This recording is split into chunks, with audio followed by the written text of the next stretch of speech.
리카싱이라는 분은 중국의 최대의 갑부예요. 이분이 어떤 친구를 사귀지 말아라. 근데 이분이 6불합 7불교라고 그래. 어떤 사람이랑 동업하지 말아라. 첫 번째, 개인적인 욕심이 너무 강한 사람과 동업하지 마라. 사명감이 없는 사람과 동업하지 마라. 사명감이 없는 사람. 세 번째, 인간미가 없는 사람과 동업하지 마라. 부정적인 사람과 동업하지 마라. 인생에 원칙이 없는 사람과 동업하지 마라. 우리가 인생을 살면서는 원칙이 꼭 필요해요. 저는 어떤 원칙이 있느냐면 1 더하기 1은 2다. 이게 내 인생의 원칙 중에 하나예요. 무슨 얘기냐면은 1억 드리고 1억 은행에 대출 받아갖고 2억짜리 아파트 사면 2억이야. 근데 우리는 무슨 생각해? 1억 내 돈 갖고 1억 대출 받아갖고 2억짜리 아파트 사면 10억 되길 바라잖아요. 그때부터 불행한 거예요. 그래서 나는 1 더하기 1은 10이 아니라 1 더하기 1은 2야. 욕심 부리지 말라는 거예요. 그리고 내 인생의 원칙 중에 하나는 그 달에 번 돈은 그 달에 다 써라. 이게 내 원칙이에요. 그 달에 번 건 그 달에 다 써라. 예. 특히 신부는 쌓여 있으면은 딴 생각하게 돼 있어요. 그래서 그 달에 번 건 그 달에 다 써라. 그럼 내 최고의 원칙은 뭐냐면 인생은 별거 없다. 먹고 마시고 놀자. 여러분들, 제가 작년에도 말씀드렸고 올해도 말씀드렸어요. 인간은요, 먹고 마시고 놀지 않으면요 인간이 안 돼요. 우리 예수님처럼 먹보요 술꾼으로 어려운 사람들 속에서 살아야지 사람이 되는 거예요. 그걸 못하면은요 많은 부분을 잃어버릴 수 있어요. 그리고 감사할 줄 모르는 사람과 동업하지 마라. 그리고 7, 불교. 불효하는 놈과 사귀지 마라. 사람에게 각박하게 구는 사람과 사귀지 마라. 시시콜콜 따지는 사람과 사귀지 마라. 받기만 하고 주지 않는 사람과는 사귀지 마라. 이게 내 원칙 중에 하나예요. 받기만 하고 주지 않는 사람과는 사귀지 마라. 저는 참 많이 받아요. 정말 많이 받는 사람 중에 하나예요. 작년에 할머니가 나한테 100억 기증했는데 올해 100억을 더 기증해갖고 200억을 내가 받았잖아요. 그리고 내가 잠비아 돕는다고 1000만 원씩 도와달라고 그랬는데 그렇게 100명도 넘게 저를 도와줬어요. 정말 그 명단을 쭉 보니까 나한테 정말 많은 분들이 1000만 원씩 보내줬더라고요. 이번에 내가 가을에 내 배추 심고 고추 심고 무 심어갖고 김장해갖고 농약 하나도 안 친 거 그래갖고 다 보내줬어. 그분들 싹 다 보내줬어. 싹 다 보내줬는데 내가 그랬잖아요. 받기만 하고 주지 않는 사람하고는 사귀지 말라고. 근데 나는 정말 고마워서 보내준 거야. 그런데 놀랍게도 신부님, 우리가 이런 거 바라고 신부님한테 봉헌한 거 아니에요.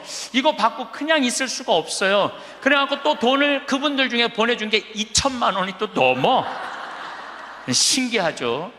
나는 정말로 좋은 마음을 해. 맛있는 김장 보내주고 싶어서 보내줬는데 그게 또 고맙고 감사한가 봐.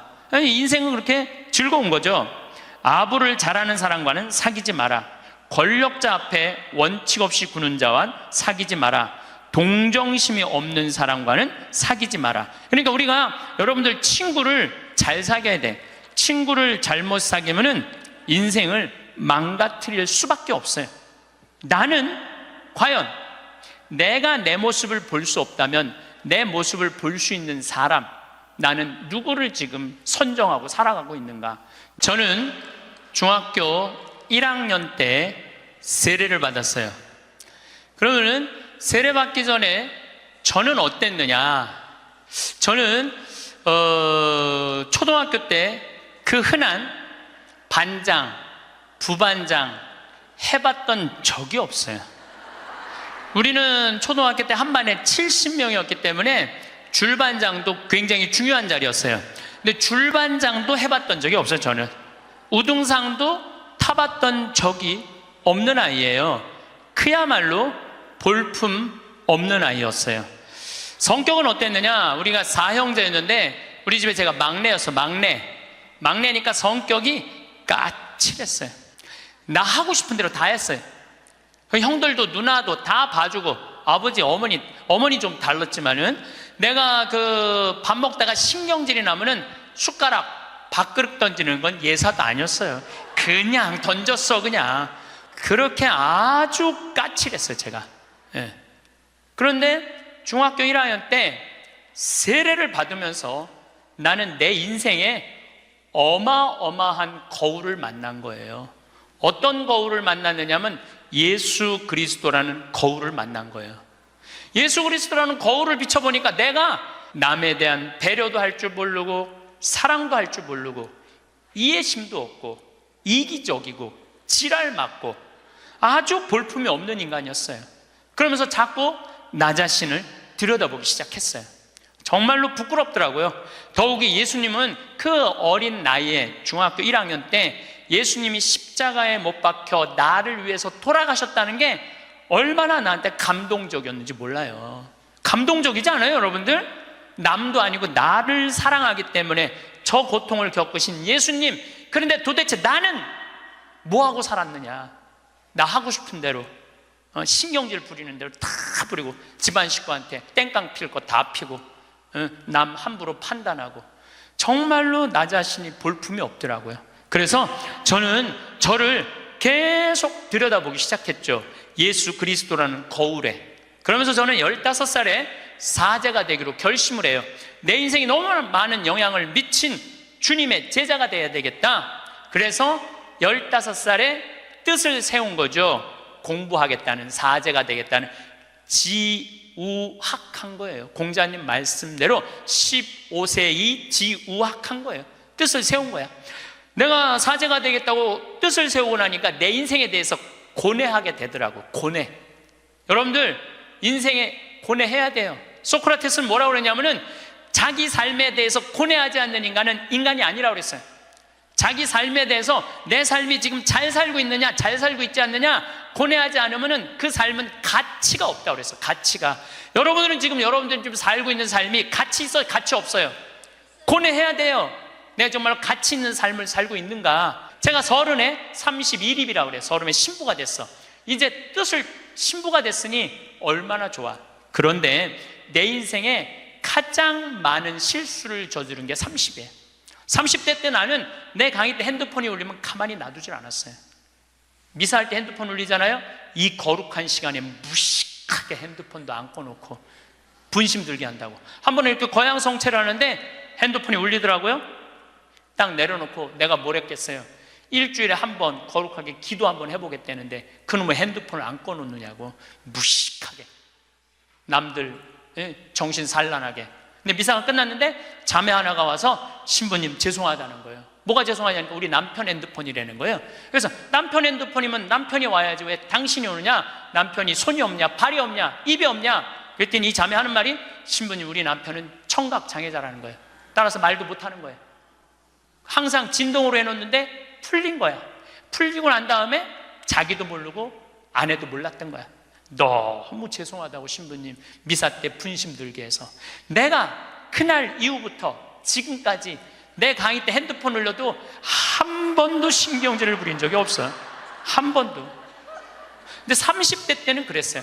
그리고 내가 지금 50이 돼 보니까 네 바지에서 울리는지 내 바지에서 울리는지도 모르겠더라고. 한 번은 춘천 수무숲 성당이라는 곳에 강의를 갔는데 막 강의를 시작하는데 핸드폰이 막 울리더라고요. 그래서 내가 얘기했죠. 나는 내 강의 때 핸드폰 울려도 한 번도 신경질을 부린 적이 없다고. 그런데도 계속 울리는 거예요. 기분이 싸해. 보니까 내 바지에서 울리는 거. 내 바지에서. 근데 만약에 내가 무식하게 핸드폰도 안 꺼놓고 강의하는데 남들 방해준다고 그러는데 내 바지에서 울렸잖아요. 그러면 나는 강의 못하고 그냥 가야 돼요. 그런데 30대 때는 보이는 대로 지적했어요. 교우들 잘못하면은 바로 그 자리에서 혼냈어요. 교우들 성체할 때도 여러분들 성체는 왼손이 올라와갖고 오른손으로 영해야 돼요. 그렇죠? 근데 어떤 교우들은 오른손으로 올려갖고 왼손으로 영하는 교우들이 있어요. 그럼 이 잘못된 거죠. 왜냐하면 이 오른손이 거룩한 손이니까 오른손으로 영해야지. 근데 손이 바뀌면은 지적해주지도 않아. 그냥 손바닥을 내리치는 거예요. 똑바로 하라고. 짝 소리가 나잖아요. 그럼 뒤에 성체 영화로 나오는 교우들이 내가 굉장히 무서웠으니까 보면 어떻게 하고 나오느냐면 막 이러면서 나와요. 마지막에 와서 틀려 또 보면은. 예, 예. 30대 때는 정말 그랬어요. 30대 때는. 근데 40대 때는 생각을 해보니까 주부들이 손목 관절염 있는 주부들이 있어. 그러니까 이게 안 돌아가는 거야. 안 돌아. 그러니까 반대로 하는 거예요. 근데 30대 때는 그런 걸 몰랐어요. 그냥 원칙대로 하는 거, 원칙대로. 그러니까 손바닥을 내리치고 그 짓을 했죠. 참, 나는 30대 내 인생을 지워버리고 싶어. 40이 되면서는 뭐 이제는 왼손으로 올리든 오른손으로 올리든 상관하지 않아. 왼손으로 올리면 왼손에 영해드리고 오른손으로 영해드려. 근데 어떤 경우들은 헷갈리니까 그냥 이렇게 나오는 경우들도 있어. 그럼 내가 어떻게 하는 줄 알아? 그냥 정가운데다 영해드려. 정가운데다. 예, 정가운데다. 30대 때는 주교님 욕도 가장 많이 한 게 내 30대 주교님 욕도. 뭐 왜 성당을 분가를 하냐, 교회 정신에 어긋났다 막. 그리고 30대에 내가 처음 본당 신부로 갔는데 교우가 4,000명이에요. 4,000명. 근데 사실은 신학교에서 공부했지 사회 경험이 뭐가 있어요. 근데 이 교우들은 막 교수들도 있고 박사들도 있고 무슨 국회의원도 있고 군수도 있고. 근데 이게 내가 모르는 척하고 잘 모르는 거 하면 내가 눌리잖아요. 그러니까 무조건 아는 척하는 거야. 무조건 아는 척하고 틀려도 일단 우기는 거야. 따라오라고. 30대 때는 정말 그랬어. 30대 때는 참 내가 보기엔 참 한심한 시간을 보냈죠. 30대 때 가장 후회되는 게 사람을 만날 때 목적으로 만났어요. 무슨 얘기냐면 군수, 국회의원, 돈 많은 사람들 만나면 나 환경운동하는데 저 사람 좀 도와주지 않을까? 그래서 참 시간 만들어서 만나주고, 아이 뭐 저 교우들이 뭐 그냥 평범한 교우 나 바쁘다 그러고 그런 사람들이 만나자 그러면 그냥 시간 내서 만나고. 정말로 지워버리고 싶은 내 모습 중에 하나였어요. 30대 때 이립은 했으나 성숙하지 못한 나이였죠. 쓰긴 섰지만은 성숙하지가 않았어요. 30대 때. 그러니까 30대 때는 배신도 많이 당했어요. 배신을 왜 당했겠어? 내가 바라는 게 많은데 부자들 막 오면 신부님 내가 좀 도와줄 수 있을 것 같아요. 뭐 땅이 팔리면은 뭐 도와줄 수 있을 것 같아. 그래갖고 계속 만나고 밥도 먹고 그러는데 이놈의 땅이 팔리지도 않고 도와줄 생각도 안 하는 거야. 30대 때는 그랬어요. 30대 때는 이렇게 생각해 보면은 나 혼자 잘난 척하고 아는 척하고 있는 척하고 그랬던 세월이 내 30대. 그리고 30대 때는 듣지도 않았어요. 그냥 내 말하기 바빴어. 내 말하기 바빴던 게 30대 내 인생이었죠. 30대는 무슨 일을 많이 할까? 일에 매달렸어요. 그래서 저는요 30대 때 일 많이 했어요. 빈병 모으기 운동을 했는데 한 달에 20만 병씩 모았어요. 20만 병씩. 그냥 막 일에 매달렸어요. 일에. 그리고 무슨 폐식용유 모아갖고 하면 막 경기도에 있는 아파트에 그냥 폐식용유 설치하고 막 트럭 5대 막 4대 해갖고 일에 매달렸어요. 일에. 그러니까 30대 때 내가 보니까 미쳐서 산 것 같아. 미쳐서. 근데 지금 생각해보니까 지금은요 일에 안 매달려요. 일을 많이 하는 건 아무 의미가 없더라고요. 때가 되면 다 두고 떠날 거야. 일에 매달리면 행복하지 않아. 뭐가 행복하냐면 그냥 행복하면 돼. 오늘 행복하면 돼. 오늘. 그럼 일은 중요한 게 아니야. 오늘 행복해갖고 일이 되면 좋은 거고 안 되면 말고. 근데 30대 때는 일 때문에 오늘의 행복을 내가 포기한 시기가 30대예요. 40이 되면서 내가 불혹의 나이가 돼. 40이 불혹이라고 그래요. 불혹. 이 불혹이라는 게 무슨 뜻이냐면 유혹이 없는 나이야. 흔들림이 없는 나이야. 의심이 없는 나이야. 40이 딱 되고 보니까 주교님들이 이해가 되더라고요. 주교님들이 우리 수원교구 신부가 500명인데 그 중에 잘 사는 신부들도 있지만 사고 치는 신부들이 얼마나 많아요. 여자 문제, 돈 문제, 교우들하고 싸우는 문제, 정말 복잡하겠더라고요. 그 500명의 신부들을 관리하려고 그러니 주교님들이 얼마나 머리가 아파요. 이해가 되더라고요, 주교님이. 그래서 내가 40살 이후에 그런 주교직이 얼마나 어려운 걸 이해하고부터는 주교님을 욕한 적이 한 번도 없어. 이날 이때까지. 이해가 되니까.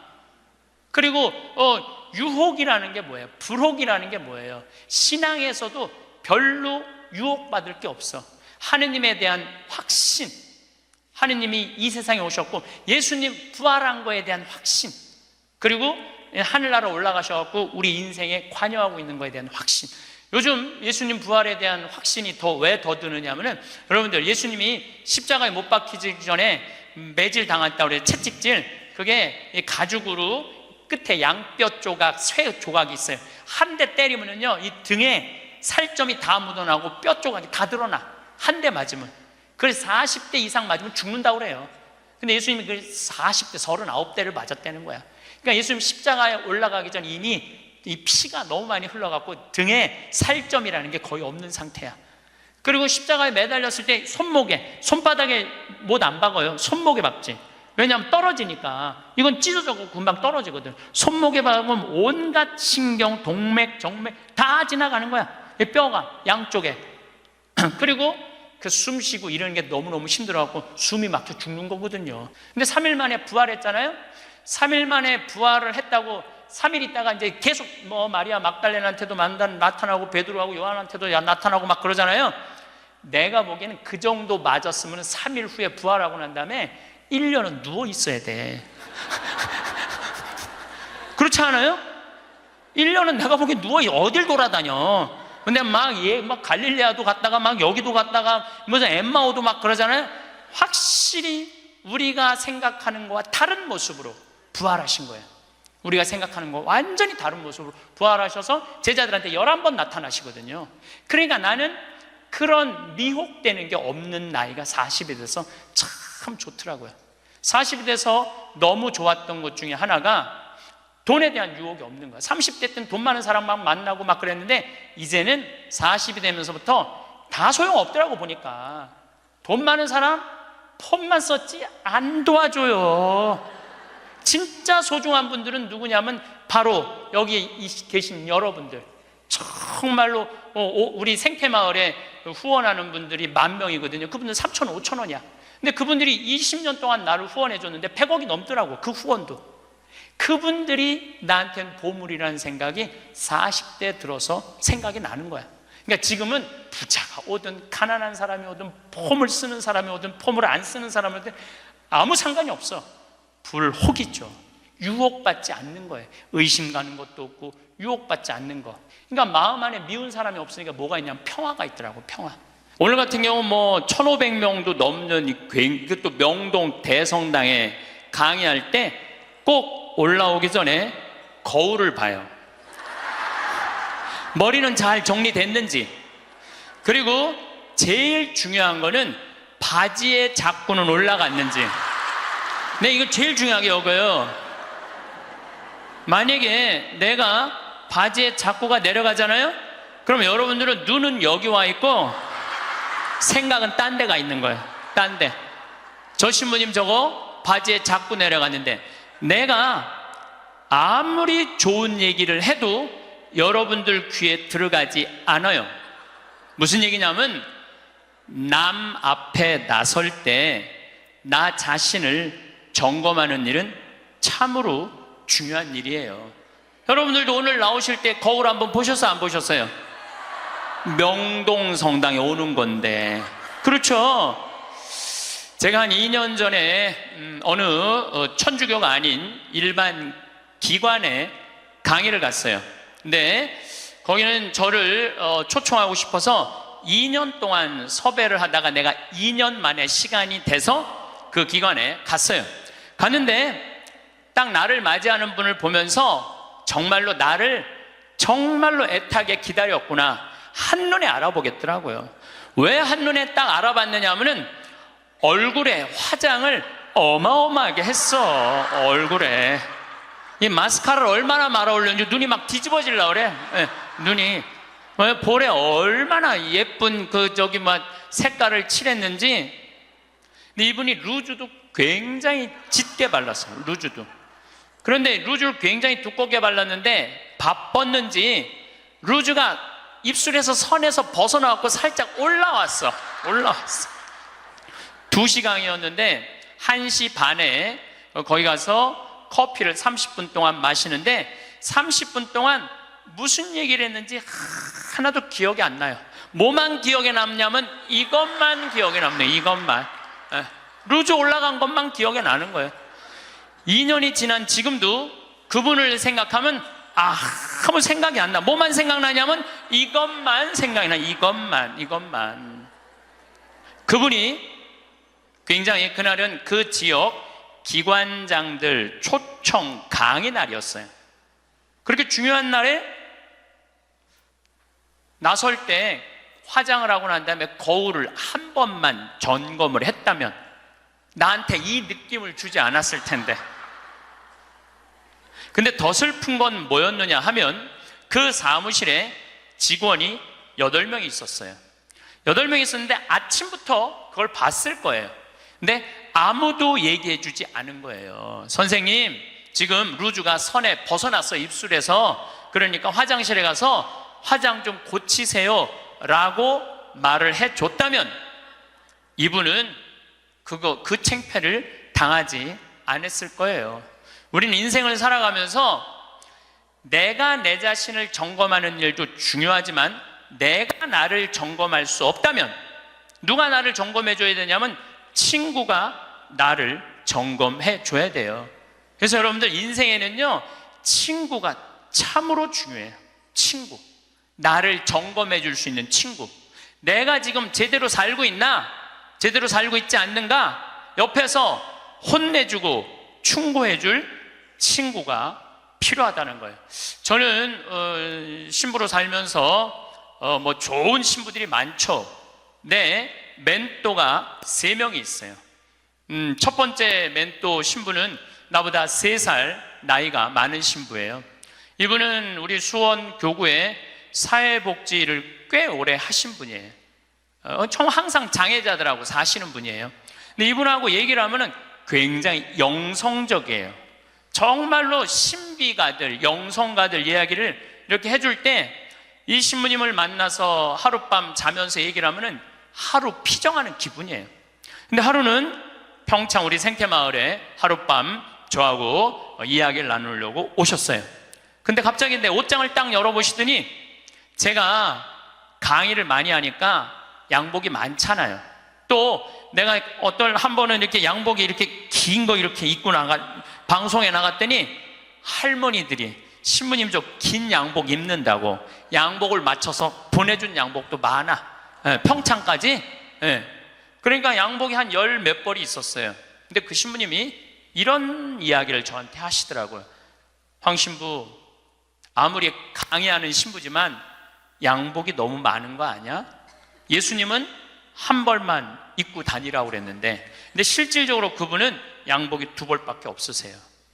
내가 그때 얼마나 창피했는지 몰랐어요. 얼마나 내 자신이 부끄러웠는지 몰라요. 그래서 그 양복 다 정리해갖고 여기 주고 저기 주고 양복을 줄였어요.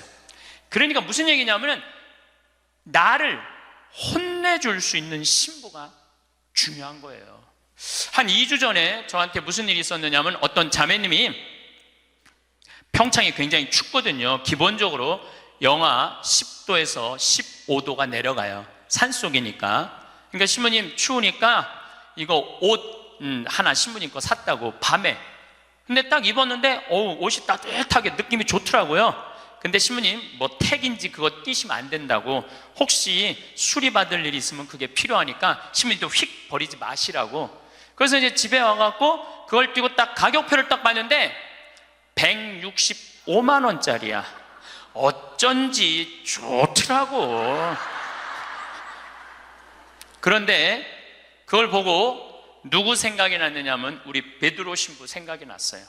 베드로 신부가, 장애자들하고 사는 신부가 내가 이 옷을 입고 다니면 뭐라고 그럴까? 분명히 너 제정신이냐 혼냈을 거예요. 또 내가 이렇게 우리 교우들 뭐 여러분들을 무시하는 게 아니라 여러분들 뭐 입어봐야 2, 30만 원짜리 옷 입고 있잖아요. 근데 내가 160만 원짜리 잠바 입고 다니면서 행복을 얘기할 수 있는 자격이 있을까? 그래서 다음날 그 옷을 그분한테 돌려줬어요. 내가 고민을 어마어마하게 했어요. 예. 근데 돌려주면서 이런 말을 했어요. 내 영혼을 죽이려면은 이런 옷을 자꾸 갖다 줘라. 근데 정말로 나를 사랑한다면 나는 10만 원, 20만 원짜리면 족하다. 왜 그렇게 비싼 옷을 나한테 선물을 하느냐. 근데 아마 나에게 그 베드로 신부가 없었으면 눈 감고 입고 다녔을지도 몰라요. 나를 혼내줄 수 있는 신부, 그게 멘토라는 거예요. 두 번째 신부는 굉장히 철학적인 신부예요. 이 신부님은 나보다 4살인가 나는 사실은 나이 많은 거 별로 안 따져요. 뭐 120년 동안 살면서 뭐 3살, 4살 그거 따져. 네가 형이냐 내가 동생이냐. 근데 4살 정도 많은 형인데 이 형은 굉장히 철학적인 신부님이에요. 굉장히 철학적인 신부예요. 그래서 이렇게 대화를 해보면은 하룻밤을 이렇게 지내면서 대화를 하면은 너무너무 철학적으로 나한테 도움을 많이 줘요. 내 멘토 신부죠. 또 한 신부는 나보다 7살 많은 형인데 이 신부님은 아무 생각이 없는 신부예요. 아무 생각이 없는 신부예요. 근데 이 신부님은 아침부터 저녁까지 같이 있어도 지겹지 않아요. 아침부터 저녁까지 같이 있으면 너무 재밌어요. 그리고 이 신부님은 내가 이렇게 밥을 먹고 이렇게 있다 보면 이게 김이 묻어요. 이 신부님은요 껴줘요. 여기 있는 김 껴줘요. 여러분들도 본당 신부님하고 이렇게 자매님들하고 밥 먹는데 먹다 김 딱 묻잖아요. 근데 그거 떼어주기 쉽지 않아요. 또 본당 신부님 앞에 김 묻은지도 모르고 하하하하 거리고 그냥 막 웃어도 끝까지 안 떼어줘요. 근데 그분은 내 입술에 김이 묻으면 떼어줘요. 얼마 전에는 이렇게 코를 풀었는데 내가 코딱지가 이렇게 묻었나 봐. 코딱지가 묻었는데 진짜로 황 신부 코딱지 묻었네. 그리고 떼어주더라고요. 그 형님은 나한테 한 형은 영성적인 멘토, 한 형은 철학적인 멘토, 한 형은 그냥 삶의 멘토예요. 이 신부님이 아무 생각이 없다고 그래서 아무 생각 없이 사신 신부님 아니에요. 새벽 4시에 일어나고 성서 쓰시고 5시만 되면은 할머니들 미사 일찍 오는 할머니들 마중한다고 묵주기도 1시간 동안 성당 마당에서 하는 신부님이에요. 사랑이 굉장히 많은 신부님이죠. 그 외에도 우리 동기 중에 선비 같은 신부님도 있고 또 베드로 부건이 신부님도 있고 정말 내 주위에 좋은 신부들이 많아요. 여러분들은 인생을 사는데 멘토가 몇 명이나 있어요? 때로는 한 명도 없는 경우 많아요. 내 삶의 문제를 이야기 나눌 수 있는, 허심탄회하게 나눠놓고 이야기할 수 있는 사람이 한 명이 없을 수 있어요. 만약에 여러분들이 한 명도 없다면 여러분들은 실패한 인생을 살 수밖에 없다는 거예요. 그래서 여러분들 오늘 이후부터 멘토를 적어도 3명은 정하세요. 난 오늘부터 황창현 신부님을 내 멘토로 삼을 거야. 그건 안 돼요. 왜 안 되냐면 멘토는 내 삶에서 내 삶을, 내 밥그릇, 숟가락이 몇 개 있는지 아는 사람이 멘토가 돼야지 멘토가 될 수 있어요. 또 언제든지 만날 수 있는 사람. 그래서 여러분들 주위에 잘 사는 사람들이 있어요. 분명히 괜찮은 사람들이 있어요. 그 사람한테 찾아가고 나 당신 내 멘토로 삼고 싶다, 나를 좀 도와줘라. 그러면은요 그렇게 얘기하면 사람은요 책임감을 느끼고 존재의식을 가진대요. 그래서 도와준대요. 그러니까 오늘부터 여러분들 적어도 3명은 찾아가세요. 그래서 나를 고쳐줄 수 있는 사람, 나를 혼내줄 수 있는 사람을 꼭 만드셔야지 인생을 실패하지 않아요. 친구를 잘못 두면요 인생을 망가뜨릴 수 있어요. 여러분들 솔로몬 임금님이, 하느님이 내가 너한테 영화를 주랴, 명예를 주랴, 돈을 주랴. 그러니까 솔로몬이 뭘 달라고 그래요? 아니에요. 지혜가 아니라 원문을 보면 듣는 마음이에요. 지도자는요 듣는 마음이 있어야 돼요. 누구한테? 우리들이 말하는 그 정말로 전문가들 이야기를 듣는 마음을 가지고 있으면 제대로 된 지도자가. 근데 누구한테 들어야 돼? 제대로 된 사람한테 들어야죠. 이런 친구 여러분들 꼭 가지셔야 돼. 그러면은 여러분들 인생을 실패하지 않을 수 있습니다. 어쨌든 다시 자신 껴안기로 돌아가서 소크라테스는 뭐라고 그랬죠? 너 자신을 알라고 그랬죠? 덴마크에 그 유명한, 갑자기 이름이 생각이 안 나는데 동화 작가가 벌거숭이 임금 안데르슨. 어우, 똑똑하시네. 덴마크에 안데르슨이라는 동화 작가가 있는데 벌거벗은 임금님 얘기를 해요. 벌거벗은 임금님. 이 임금님은 평상시에 뭐를 좋아하셨느냐면 옷을 입고 자랑하는 걸 참 좋아하셨어. 옷을 입고. 근데 그 사기꾼 둘이서 임금님을 찾아가요. 임금님, 내가 기가 막힌 천을 짤 줄 안다고. 기가 막힌 천을. 근데 이 천은 바보 눈에는 안 보인다고. 바보 눈에는 안 보인다고. 그래갖고 그럼 한번 짜봐라. 그래갖고 이제 돈을 받았어요. 근데 이제 이 사기꾼이 이제 배틀에다가 옷을 짜는데 임금이 가보니까 안 보여. 근데 분명히 뭐라고 그랬어? 바보 눈에는 안 보인다. 막 짜면서 임금님 이 천이 멋있지 않느냐고. 그러니까 임금이 뭐라고 그래? 멋있다고. 멋있다고. 신하들을 데리고 와갖고 신하들도 보여주라고. 이제 신하들이 와서 보니까 임금님이 멋있다고 그러니까 바보 눈에는 안 보인다니까 신하들도 뭐라고 그래? 멋있다고 그래. 그래서 이제 한 일주일이 지나고 나서 임금님 옷 다 됐다고 입어보라고. 그럼 뭐가 보여야지 입지. 손 드시라고 그러니까 손 딱 들고 지금 들어갔다고. 잘 어울린다. 이쪽 손 드느라고. 이걸 또 멋있다고 퍼레이드를 하시라고. 그래갖고 임금님이 벌거벗고 퍼레이드를 하네. 온 국민들이 야, 우리 임금님 멋있다고. 왜? 바보 눈에는 안 보이니까. 근데 한 꼬마가 임금님 빨개 벗었네? 그렇게 얘기를 한 거예요. 그러면은 자기도 빨개 벗은 거 알아. 신하들도 빨개 벗은 거 알아. 그런데 놀라운 거는 그 퍼레이드를 멈춰야 되는데, 여러분들 거기까지만 들었죠? 그 다음 얘기가 기가 막혀요. 끝까지 빨개 벗고 퍼레이드를 했다는 거예요. 누구 말을 무시한 거야? 그 꼬마 말을 무시한 거예요. 우리는요, 내 자신이 빨개 벗고 있는데 나 자신이 누군지 모르고 살아가는 사람들 너무 많아요. 나 자신이 누군지 모르는 사람, 자신의 단점이 뭔지 모르고, 자기의 추한 모습이 뭔지 모르고 살아가는 사람 많아요. 반대로 뒤집어서 어떤 것도 있느냐 하면, 뒤집어서 어떤 게 있느냐 하면은 내 안에 들어있는 보물을 발견하지 못하고 살아가는 사람도 많아요. 여러분들 안에는 보물이 꽉 차 있어요. 여러분들 안에는. 그런데 나 같은 게 나는 지극히 평범한 인간이고 능력 없는 인간인데. 그래서 우리 인간은 인생을 살아가는데 아주 중요한 작업 중에 하나가 자기 자신을 아는 일이에요. 내가 가장 무서운 말 중에 하나가 그거예요. 딱 보면 알아. 뭘 딱 보면 알아. 여러분들 딱 보면 알았어? 우리가 얼마나 잘못 판단하고 사는지 몰라요. 예수님은 뭐라고 그러셨어요?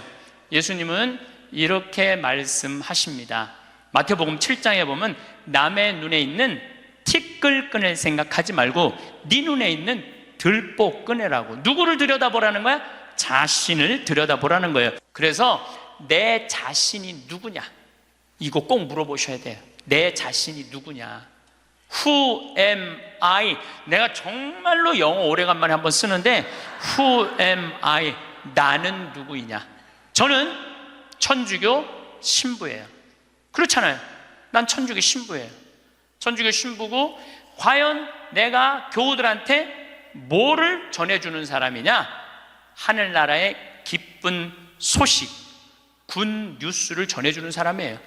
그러니까 나는 어떻게 살아야 돼? 내가 하늘나라의 복음, 기쁨을 알아. 그러니까 나를 통해서 교우들은 뭐를 느껴야 돼? 기쁨을 느껴야 돼. 근데 내가 맨날 인상 쓰고 나는 너무 사는 게 힘들어, 사는 게 지겨워 죽겠어, 이놈의 사제복 너무 무거워, 이러면 여러분들 나를 보고 기쁨을 느끼겠어요? 못 느끼죠. 하느님으로부터 오는 기쁨을 나는 교우들한테 전해줘야 돼. 또 요한 1서의 말씀처럼 사랑, 하느님의 사랑, 우리가 하느님을 사랑하는 게 아니라 하느님이 우리를 사랑하는 것을 나는 교우들한테 알려줘야 돼. 왜? 나는 사제니까.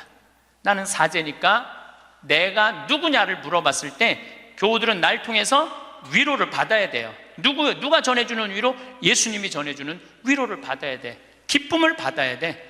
요즘은 이제 4년 전부터 제가 잠비아를 이렇게 다니고 있는데 전 참 행복해요. 왜 행복했냐면 한국은 뭐라고 해도 먹고 살만한 나라예요. 지금 뭐 어쩌고 저쩌고 해도 경제 세계 12위야. 국민소득 28,000달러야. 여러분들 지금 옷 입고 있는 거 보면은 다 기가 막힌 거 입고 앉아 있어요 지금. 네. 한국은 문제 없어요. 근데 잠비아를 다녀보니까 대부분 다 맨발로 다녀요. 대부분 다 맨발로 다녀. 그런데 이번에 잠비아를 갔을 때 그 병원을 운영하는 마들렌이라는 수녀님이 나한테 면담을 청하더라고요. 신부님이 지금 잠비아에 농업대학, 신학교 이런 거 짓는 거 좋습니다.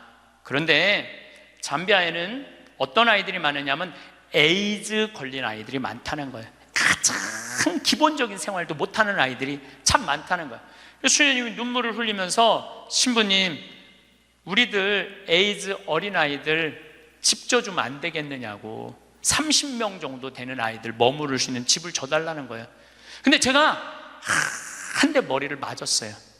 왜냐하면 나는 어마어마한 큰 도시에 큰 대학 건물을 생각했지 에이즈 아이들 집을 줘준다는 생각은 하나도 안 했어요.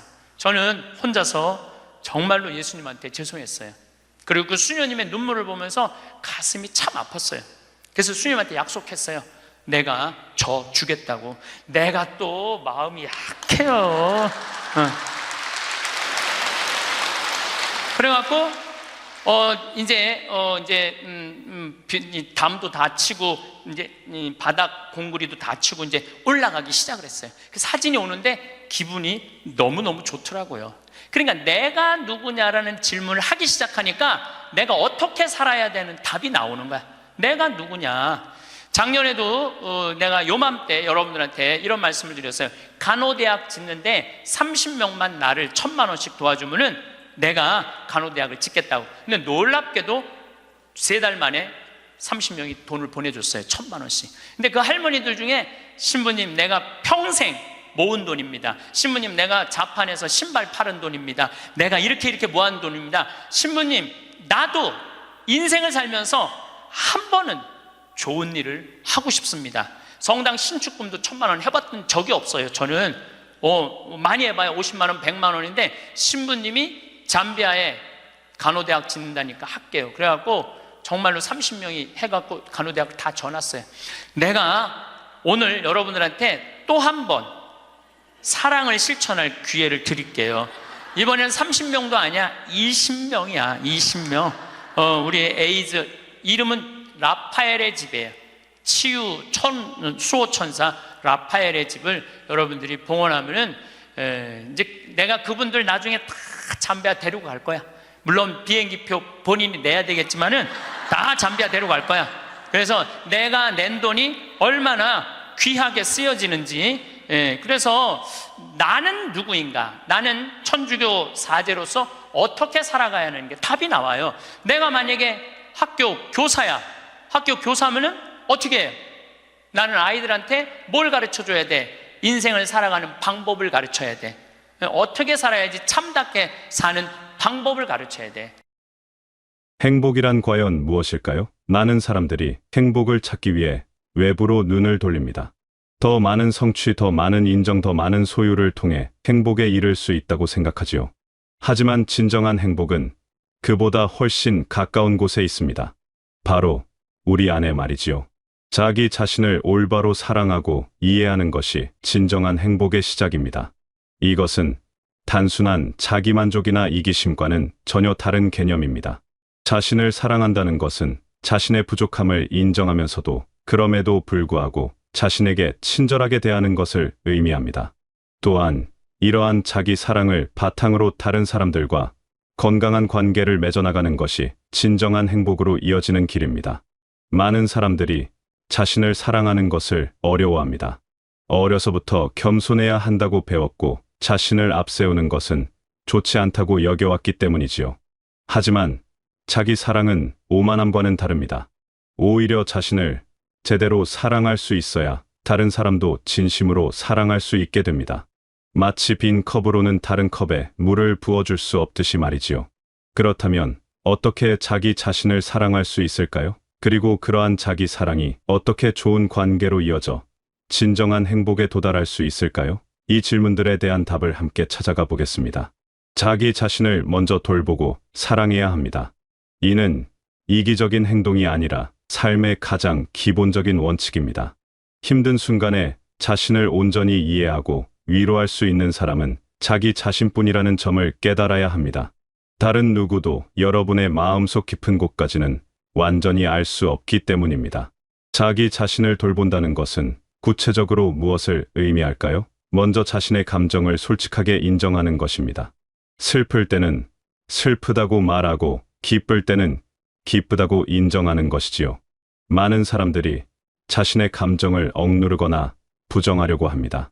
특히 부정적인 감정에 대해서는 더욱 그렇습니다. 하지만 감정을 억누르는 것은 마치 끓는 주전자의 뚜껑을 억지로 눌러두는 것과 같습니다. 언젠가는 더 큰 폭발로 이어질 수 있지요.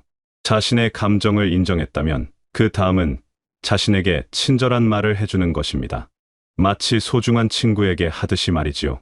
실수를 했을 때 자신을 자책하기보다는 괜찮다, 누구나 실수할 수 있어, 다음에는 더 잘할 수 있을 거야 라고 격려해 주세요.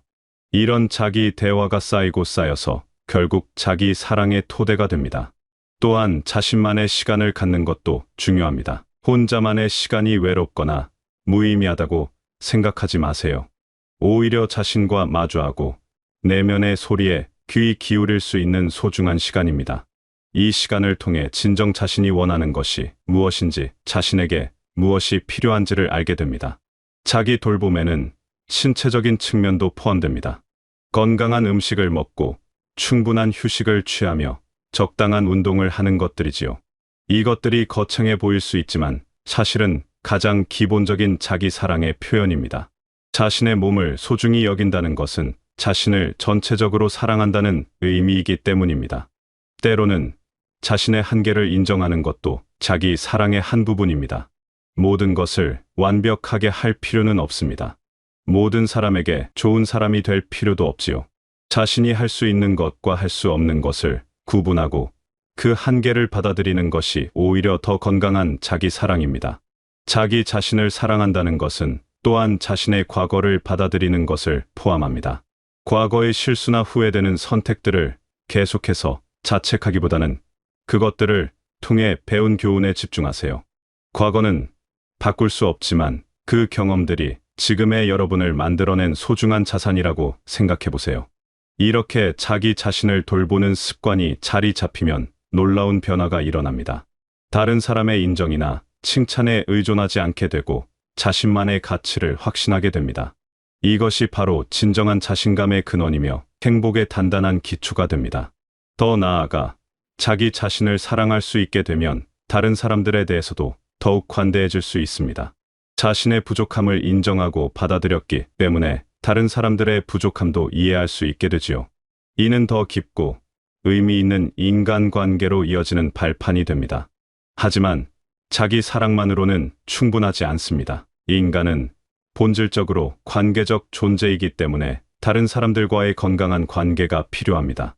이것이 바로 두 번째 단계인 좋은 관계 맺기로 이어지는 이유입니다.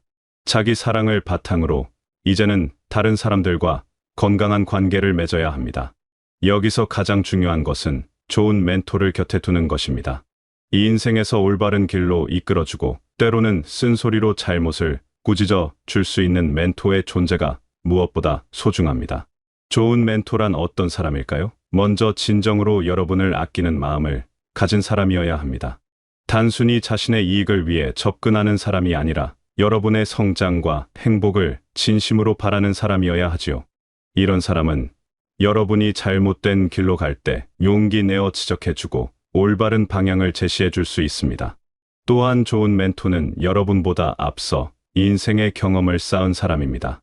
여러분이 겪고 있는 고민이나 어려움을 이미 극복해본 경험이 있어야 실질적인 조언을 줄 수 있습니다. 하지만 여기서 중요한 것은 나이가 많다고 해서 자동으로 좋은 멘토가 되는 것은 아니라는 점입니다. 경험의 깊이와 지혜가 더 중요하지요. 좋은 멘토는 또한 여러분의 이야기를 진심으로 들어주는 사람입니다. 자신의 생각만을 일방적으로 강요하지 않고 여러분의 상황과 감정을 충분히 이해하려고 노력합니다. 그리고 그 바탕 위에서 적절한 조언을 제공하지요. 하지만 멘토를 찾는 것만큼 중요한 것은 피해야 할 인간관계를 분별하는 지혜입니다. 모든 사람이 여러분에게 도움이 되는 것은 아니기 때문입니다. 어떤 사람들과는 거리를 두는 것이 오히려 자신을 보호하고 행복을 지키는 길입니다. 피해야 할 사람들의 첫 번째 특징은 끊임없이 부정적인 에너지를 뿜어내는 사람들입니다. 만날 때마다 불평불만을 늘어놓고 모든 것을 부정적으로 해석하는 사람들과 함께 있으면 여러분의 마음도 자연스럽게 어두워집니다. 이런 사람들과의 관계는 최소한으로 유지하는 것이 좋습니다. 두 번째로 피해야 할 사람들은 여러분을 이용하려고만 하는 사람들입니다. 도움이 필요할 때만 연락하고 평상시에는 관심도 보이지 않는 사람들이지요. 이런 일방적인 관계는 결국 여러분을 지치게 만들고 상처를 줄 수 있습니다. 세 번째는 여러분의 성장을 방해하는 사람들입니다. 여러분이 새로운 도전을 하려고 할 때 부정적인 말로 의욕을 꺾거나 변화를 두려워하라고 부추기는 사람들입니다. 이런 사람들은 자신의 안전지대에만 머물고 싶어 하며 다른 사람도 그렇게 만들려고 합니다.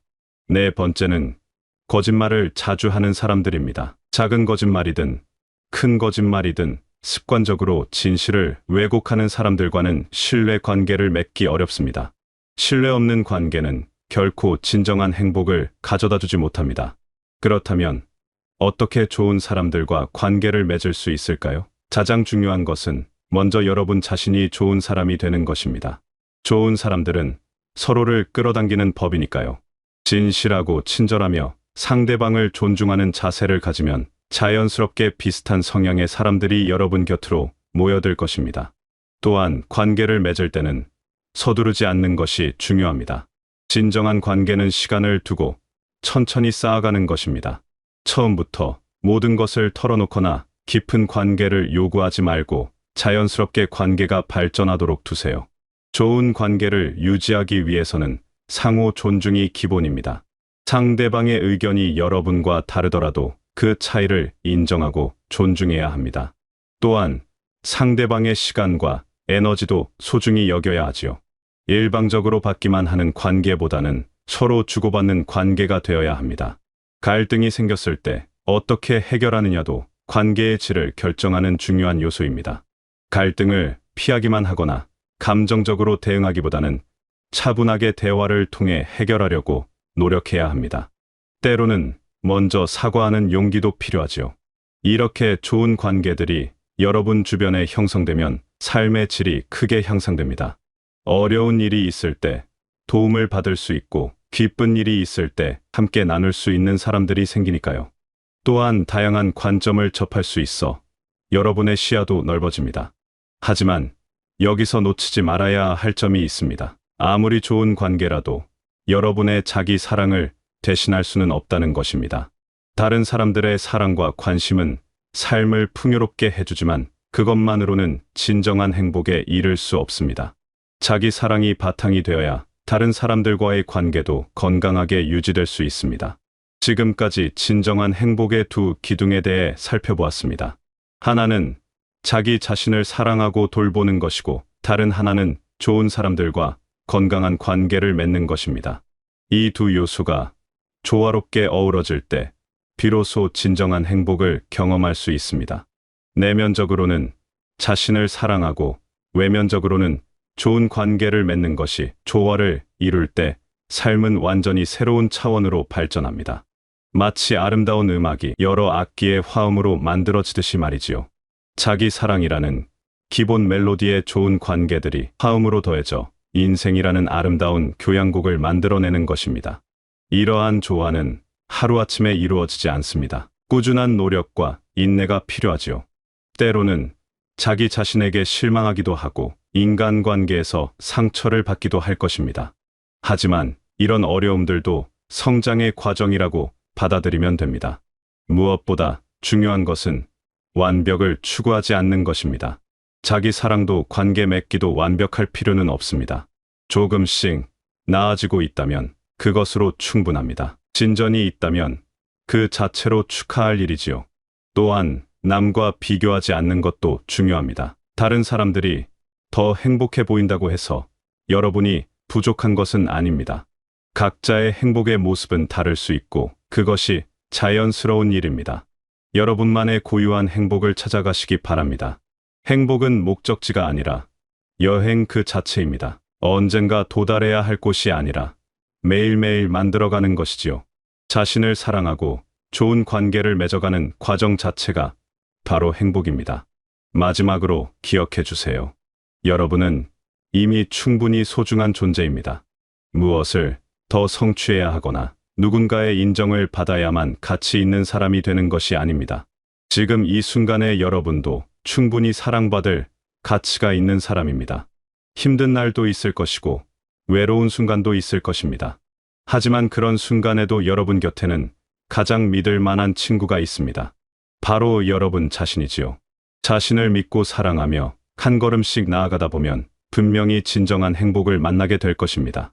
모든 분들이 자기 자신을 사랑하고 좋은 사람들과 함께하는 따뜻하고 행복한 삶을 살아가시길 바라겠습니다.